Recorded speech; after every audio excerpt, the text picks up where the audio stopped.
Join us for a thrilling recap of the new chapters of Chaos in this hilarious recap video. From sisterly love to beach volleyball showdowns to surprising revelations in the bath, it's a roller coaster of fun, drama, and laughter. Get ready to relive the craziest moments with Kyugi, Kanan, and the whole quirky crew. One day at school, Jane surprised everyone by showing up in a sailor's uniform while shouting Kyugi's name. Curious, Kyugi asked her why she was wearing it, and Jen confidently replied that they were supposed to wear uniforms to school. However, others around thought differently, as wearing any uniform other than the school's was not allowed. Despite this, Kyugi couldn't help but find the sailor's uniform cute, which angered Kanan, who saw him. Wondering what he found so captivating, she called him a lower life form and vowed to teach the cheating livestock a lesson, promising to show him what a demon could do. Later, Kanan decided to try on the sailor's uniform herself. Just as she was getting ready, Kyugi barged into the room without knocking. Startled, Kanan claimed her heart wasn't ready, but then Jean and Nadeko also entered the room in search of Kyugi. Fearing being called a copycat for wearing the same uniform, Kanan hid with Kyugi. When Jean and Nadeko couldn't find Kyugi, Jean, curious, said she could still smell him in the room. Meanwhile, Kyugi and Kanan found themselves stuck in a small box, trying to avoid being discovered. Kyugi's attempts to move inside the box prompted complaints from Kanan about his phone in his breast pocket hurting her chest. Kanan told Kyugi not to get too excited, expressing the difficulty when they were dressed so cutely in the sailor's uniform and pressed into such a small space. Kanan admitted she wore the uniform hoping Kyugi would like it, and he did.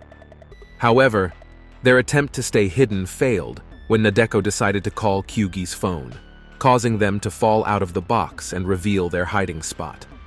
After the fall, Kyugi unintentionally ended up on top of Kanan, leading Jean to complain about them engaging in baby-making, creating a humorous misunderstanding. Many years ago in the demon realm, Milty was just a little girl who loved her sister, Kanan, dearly. They used to spend joyful moments together in a flower garden, where Milty would gift flowers to Kanan. However, as Kanan became engrossed in her demon studies, their time together dwindled. Whenever Milty sought her out, Kanan was nowhere to be found. One day, while searching Kanan's room, Milty spotted Kanan's favorite dress. Feeling a bit down, she decided to wear it. In that dress, Milty felt a connection with her sister.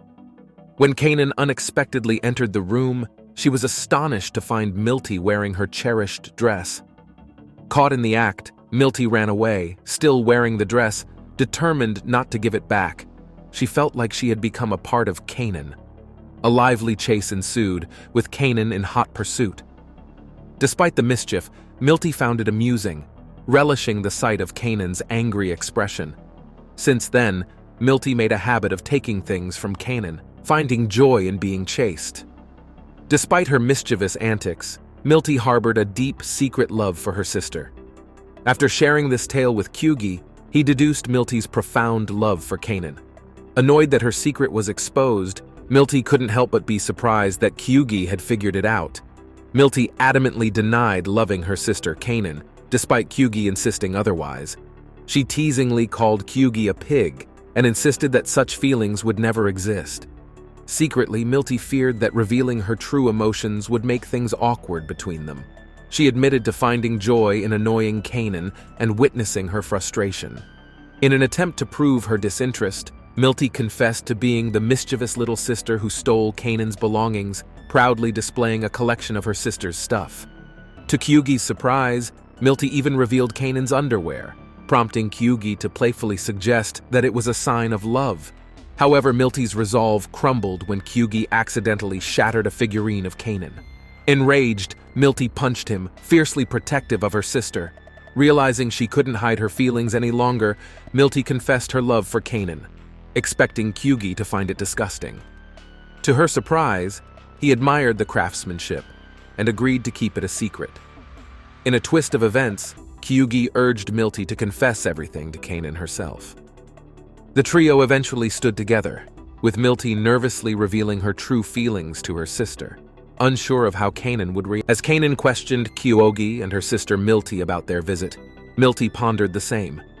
Despite Kyugi's advice to be honest and seek forgiveness, Milty felt it might be too late. Hesitatingly, Kanan approached Milty, acknowledging her usual antics and expressing uncertainty about how to handle her, yet feeling a sense of home. Milty, concerned about Kanan's potential anger for stealing her underwear, received a surprising response. Kanan admitted being upset but found it cute because it was her little sister. This revelation brought tears to Milty's eyes, realizing her sister's love. Opening up, Milty confessed that Kanan's apparent indifference made her feel alone. To capture her attention, Milty resorted to taking her things, but clarified her genuine love. Touched, Kanan requested Milty to refrain from taking her underwear. Witnessing the heartfelt sisterly hug, Kyugi felt joy. However, the atmosphere shifted when Milty teased Kanan about being easy and provocatively presented another stolen underwear, testing her limits. Kanan swiftly disciplined Milty with a spanking and demanded an apology. As Milty apologized, Kanan, amused, found Kyugi in tears, who interpreted the situation as touching due to their intense sisterly love. Expressing gratitude to Kyugi for attempting to reconcile them, Kanan gained insight into Milty's true feelings. While recovering from the spanking, Milty contemplated her sister's affection and wondered how things would unfold if she pursued Kyugi. Kanan was checking out the stamp Milty gave her when she noticed Milty getting too close to Kyugi. Concerned, Kanan confronted Milty and asked why she was acting so chummy with Kyugi.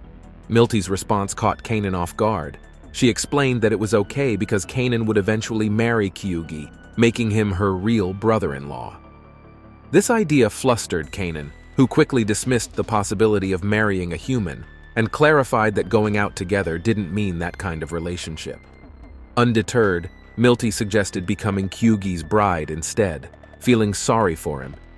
This angered Kanan, especially when Milty kissed Kyugi's cheek, reminding him to keep it a secret. Fuming, Kanan accused Kyugi of getting too friendly with her sister. Unaware of Kanan's anger, Kyugi found Milty's affection endearing, considering her like a little sister. He expressed happiness that everything was good between them and Milty. This only fueled Kanan's frustration, not with what Kyugi was saying, but with Milty's kiss being closer to his lips than hers had ever been. Seeking advice, Kanan turned to her friend Ami, who suggested a sneaky plan involving smashing a cake in Kyugi's face. Ami proposed that Kanan use the opportunity to kiss Kyugi while he couldn't see. The plan didn't go exactly as expected. Kanan did kiss Kyugi, but it wasn't on the lips, and she was secretly glad to have gotten closer than Milty. A live stream by the popular streamer Honey Bunny, a gorilla style, began, and all the maids stopped their work to watch. Despite having 1,000 subscribers, Kyugi didn't think it was a lot. Honey Bunny, deemed cute, attracted fans who couldn't get enough of her spicy commentary. The maids were reprimanded for slacking and asked to prepare for Kanan's outing. Kanan assigned Kyugi the task of inviting Meal. Kyugi hesitated, but Kanan insisted, mentioning they needed Meal's stamp. Kanan hoped Kyugi and Meal would get along quickly. Despite Kyugi's shyness, he was pushed out to meet Milty next door. Reluctant due to their previous encounter, Kyugi hesitated to enter Meal's room. Unbeknownst to him, Meal was also the secret identity of Honey Bunny, a way to relieve stress. In Meal's room, she started a live stream, expressing annoyance at her sister bringing home a boring guy. Her fans suggested breaking them up, and she agreed. During the stream, Kyugi entered. Meal's fans informed her, and she angrily chased Kyugi, wanting to kill him.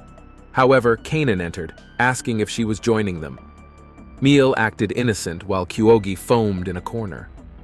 Kanan, Meal, and Kyugi arrived at the beach. Kyugi couldn't help but admire the beach house standing in the middle of the water. Kanan explained that it was their private spot to relax.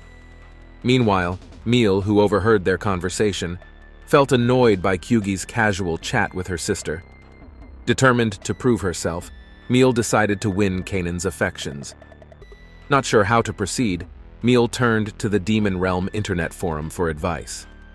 Seeking help from a mysterious entity named Anon, Meal received a peculiar suggestion: stimulate Kanan's central nervous system with her charm to make her own.